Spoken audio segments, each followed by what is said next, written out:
SM news के सभी दर्शकों को मेरा जय भीम, नमो बुद्धाय, नमस्कार, सत श्री अकाल, आदाब। मैं वीरेंद्र सिंह आप सभी का स्वागत करता हूं एसएम न्यूज़ द्वारा चलाई जा रही सीरीज़ कहीं हम भूल न जाएं। कहीं हम भूल न जाएं उन क्रांतिवीरों को, उन वीरांगनाओं को जिन्होंने देश की आज़ादी की लड़ाई में अपने आप को बलिदान कर दिया, कुर्बान कर दिया। कहीं भूल न जाएं उन संतों, गुरुओं, महापुरुषों को जिन्होंने समाज की खातिर, मानवता की खातिर अपने आप को समर्पित कर दिया समाज के लिए। आज इसी कड़ी में हम बात करेंगे स्वतंत्रता संग्राम में महिलाओं के योगदान की। यूँ तो इतिहास में, स्वतंत्रता संग्राम के इतिहास में बहुत सारे पुरुषों का नाम स्वर्ण अक्षरों में लिखा हुआ है, लेकिन पुरुषों के साथ में महिलाओं की कुर्बानी भी किसी मामले में कम नहीं थी। जो देश की आज़ादी की लड़ाई थी वो किसी जात, बिरादरी, धर्म या किसी जेंडर तक सीमित नहीं थी। इसमें बहुजन समाज के हर बिरादरी के लोगों ने, चाहे पढ़े लिखे थे, चाहे अनपढ़ थे, गांव के थे या शहर के थे, सभी ने भाग लिया था। और सभी महिलाओं चाहे वो बेगम थीं, चाहे बांदियाँ थीं, चाहे तवाइफ़ें थीं, शिक्षित थीं, अशिक्षित थीं, अमीर थीं, गरीब थीं, सवर्ण थीं, दलित थीं, सभी श्रेणी की महिलाओं ने, बहुत भारी तबके ने इसमें शामिल थी और देश के हर कोने में इन्होंने अपने बलिदान दिया था। लेकिन विडंबना इस देश के इतिहासकारों की, इतिहास लिखने वालों की, जो सामंतशाही मानसिकता के लोग रहे, जो जेंडर बाइस्ड मानसिकता के लोग रहे, जो गैर बराबरी की व्यवस्था में विश्वास रखने वाले लोग रहे, जो स्त्री को सम्मान न देने वाले लोग रहे, उन्होंने इनका नाम कहीं इतिहास में नहीं आने दिया। इतिहास का नाम खोज करके ला रहे हैं बहुजन इतिहासकार, और बहुत सारी महिलाएं लेकर के आ रही हैं इन इतिहास को। तो आज हम इसी कड़ी में बात करेंगे वीरांगनाओं की कड़ी में तुलसीपुर की महारानी राजेश्वरी देवी की। राजेश्वरी देवी 1857 के विद्रोह में अंग्रेज़ों के खिलाफ लड़ते लड़ते शहीद हो गई थी। कल हमने वीरांगना बेगम हजरत महल के बारे में बताया था। तो राजेश्वरी देवी और बेगम हजरत महल की एक सी कहानी थी। बेगम हजरत महल के पति को देश निकाला देके लखनऊ से कलकत्ता भेज दिया था। इसी तरीके से तुलसीपुर की जो रानी थी, उनके जो पति थे राजा हृदय नारायण सिंह को उन्होंने पकड़ लिया था। क्यों पकड़ लिया था? क्योंकि अंग्रेज़ों के राज में अंग्रेजी हुकूमतों की यातनाओं के खिलाफ पूरे देश में आवाज़ उठ रही थी और अनुचित लगान वसूली, अनुचित टैक्स बहुत ज़्यादा लगा दिए गए थे, जिससे तुलसीपुर के जो लोग थे वो विद्रोह करने लगे थे अंग्रेजी सत्ता के खिलाफ। जब अंग्रेज़ों को इस बात का पता लगा कि वहाँ से विद्रोह शुरू होने लगा है, तो अंग्रेज़ों जो लोग थे वो और ज़्यादा गुस्सा हुए, नाराज़ हुए, और वो राजा हृदय नारायण सिंह को उन्होंने पकड़ लिया और लखनऊ की जेल में डाल दिया। लखनऊ की जेल में अंग्रेज़ों ने इतनी यातनाएं दी, इतनी प्रताड़नाएं दी राजा दगन नारायण सिंह को कि उनकी जेल में ही मौत हो गई। जब जेल में मौत हो गई तो फिर तुलसीपुर के लोगों में और आक्रोश भड़कने लगा, और तुलसीपुर के लोगों के साथ में तुलसीपुर की जो रानी राजेश्वरी ने भी क्रांतिकारियों का साथ देते हुए अंग्रेज़ों के खिलाफ अपना विद्रोह शुरू कर दिया। रानी राजेश्वरी ने उत्तरी सीमा पर स्थित पुलिस चौकी पर आक्रमण किया और उनके 2 सैनिक मारे गए। इस दौरान अवध के जो बादशाह थे उनके राजदूत मौलवी मोहम्मद सरफराज अली तुलसीपुर आए और नेपाल के महाराजा से क्रांतिकारियों की मदद की अपील की। इस तरीके से अंग्रेजों के खिलाफ बगावती तेवर लेकर के रानी राजेश्वरी ने मोर्चा खोल दिया और अपने छोटे बच्चे को पीठ पर बांधकर अंग्रेजों के साथ लड़ाई शुरू कर दी, संघर्ष शुरू कर दिया। धीरे धीरे अंग्रेजों के साथ लड़ाई में राजेश्वरी देवी की सेना कम होती रही, क्योंकि ये इतने सक्षम नहीं थे। अंग्रेजों के पास आधुनिक गोला बारूद, बंदूकें सब थी, इतने असला हथियार इन लोगों के पास नहीं थे, राजेश्वरी देवी के पास नहीं थे। इसलिए उनके सैनिक कम होते चले गए और इसी दौरान बेगम हजरत महल का भी संघर्ष अंग्रेज़ों से चल रहा था। उसने भी अंग्रेज़ों से लड़ाई लड़ी थी, वो भी अंग्रेज़ों से लड़ाई लड़ रही थी और दोनों करीब एक ही जगह आ गई थी। लड़ाई लड़ते लड़ते इधर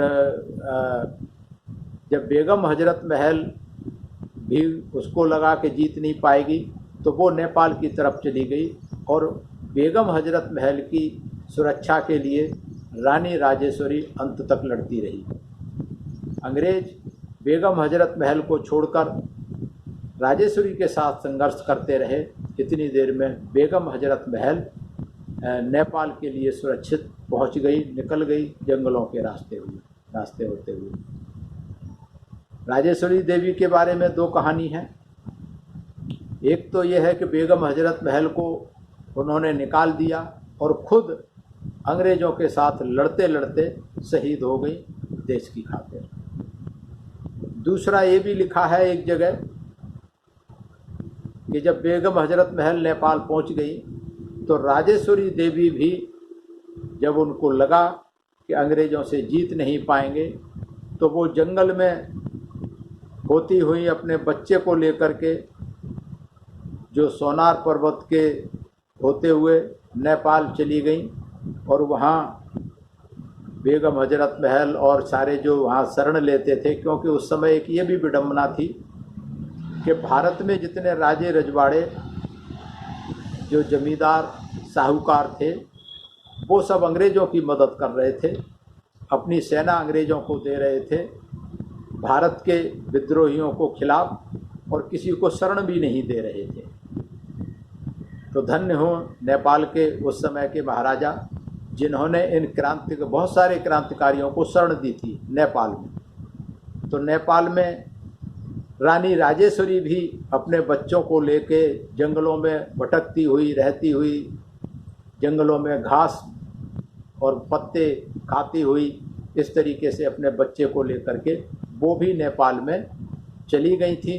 तो इस तरीके से रानी राजेश्वरी ने अंग्रेज़ों के आगे समर्पण नहीं किया, अंग्रेज़ों से हार नहीं मानी, अंतिम सांस तक अंग्रेज़ों का बहादुरी के साथ मुकाबला किया। और दोनों कहानी कोई भी है लेकिन बलिदान तो बलिदान है, चाहे शहीद हुई या नेपाल चली गई, एक महारानी होते हुए, रानी होते हुए अपना राजमहल सर्व कुछ छोड़ करके उनको जाना पड़ा। तो ये सब त्याग है, बलिदान है। तो रानी राजेश्वरी ने ये सब देश के लिए किया था। वो चाहती तो अंग्रेज़ों से समझौता कर सकती थी, अच्छी तादाद में, अच्छे उसमें अमाउंट में पेंशन दिया करते थे अंग्रेज़। जिन राजे रजवाड़ों ने अंग्रेज़ों के साथ में संधि कर ली थी, उनसे समझौता कर लिया था, उनको अच्छी खासी पेंशन अंग्रेज़ देते थे। तो रानी राजेश्वरी अगर चाहती तो वो भी पेंशन ले सकती थी और विद्रोहियों का विरोध करके, विद्रोहियों का साथ ना देकर आराम से अपने राजमहल में रह सकती थी। लेकिन रानी राजेश्वरी ने देश के लिए मान सम्मान को अहमियत दी, अंग्रेज़ों के आगे झुकी नहीं, समर्पण नहीं किया, अंग्रेज़ों की बात को नहीं माना। तो ये जो बलिदान है देश का, राजेश्वरी का, वो देश के लिए था किसी जाति विशेष के लिए, किसी महिला वर्ग के लिए, किसी वर्ग विशेष के लिए नहीं था। तो फिर देश के इतिहासकारों की ये नैतिक जिम्मेदारी बनती थी कि जिन्होंने स्वतंत्रता के विद्रोह में लड़ाई लड़ी, जिन्होंने छोटा सा काम किया, जिन्होंने केवल एक ट्रेन लूटी, उनका नाम तो स्वर्ण अक्षरों में लिख दिया गया इतिहास में। समय समय पर उनको याद किया जाता है, मान सम्मान किया जाता है, लेकिन जिन्होंने देश की खातिर अपनी जान दे दी, बलिदान दे दिया, देश को छोड़ दिया, ऐसे क्रांतिकारियों का कहीं इतिहास में नाम नहीं है। तो ये इस देश की विडंबना है। इतिहासकारों की, जो पक्षपाती इतिहासकार थे उस समय, उनकी ओछी नियत, उनकी तुष्ट नीति का परिचायक है। लेकिन ये भी सच है कि किसी सच को, किसी घटना को, किसी बलिदान को बहुत दिनों तक नहीं भुलाया जा सकता, बहुत दिनों तक नहीं दबाया जा सकता।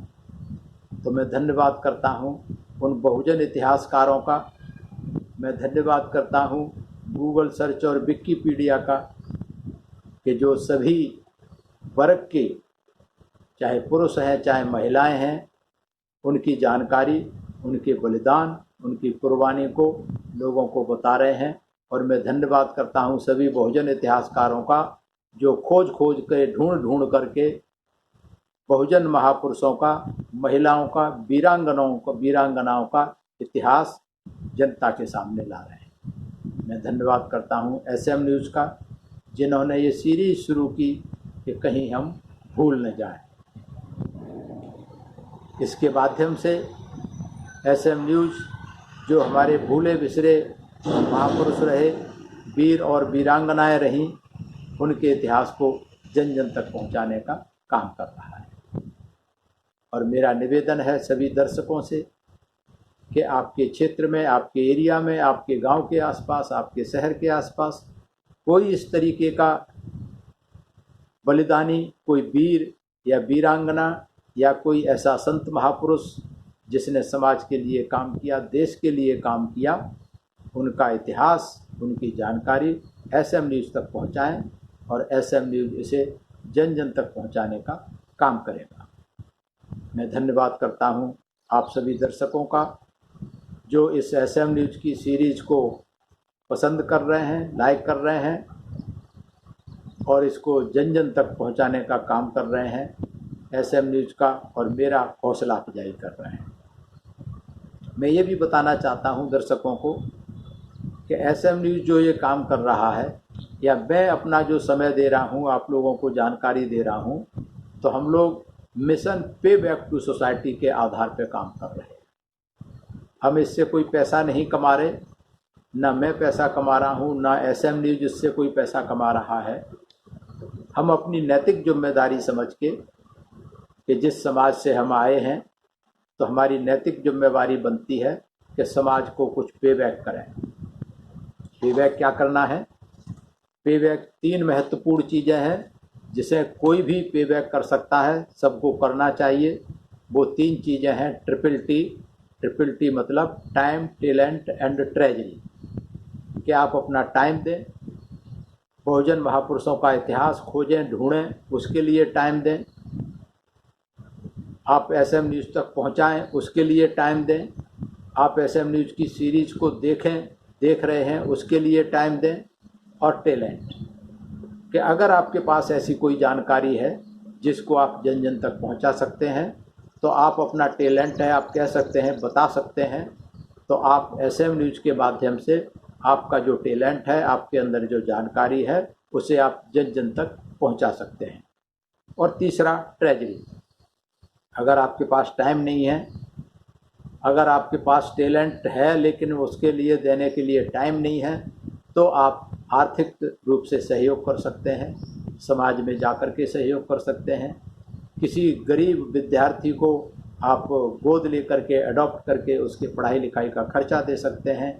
कहीं सामाजिक आंदोलन चल रहा है, उस आंदोलन का आप आर्थिक रूप से मदद कर सकते हैं। और अगर आप चाहें तो SM न्यूज़ जो पे बैक सोसाइटी के, ये समाज के लिए ये जो काम कर रहा है, आप SM न्यूज़ की भी आर्थिक मदद कर सकते हैं, जैसा आपकी इच्छा हो अपनी सुविधा अनुसार। मैं सभी का धन्यवाद करता हूं, सभी का आभार करता हूं कि आप लोग SM न्यूज़ की सीरीज को इस निवेदन के साथ कि इसे लाइक करें, पसंद करें और ज़्यादा से ज़्यादा शेयर करें, ताकि महापुरुषों का जो जानकारी है वो जन जन तक पहुँचे। सभी को मेरा आभार, सभी को मेरा प्रणाम, सभी को मेरा नमस्कार। अगर आपने अभी तक हमारा चैनल सब्सक्राइब नहीं किया है तो सब्सक्राइब करें और घंटी का बटन बिल्कुल भी दबाना ना भूलें, ताकि सभी लेटेस्ट खबरें पहुंच सकें आप पे सबसे पहले।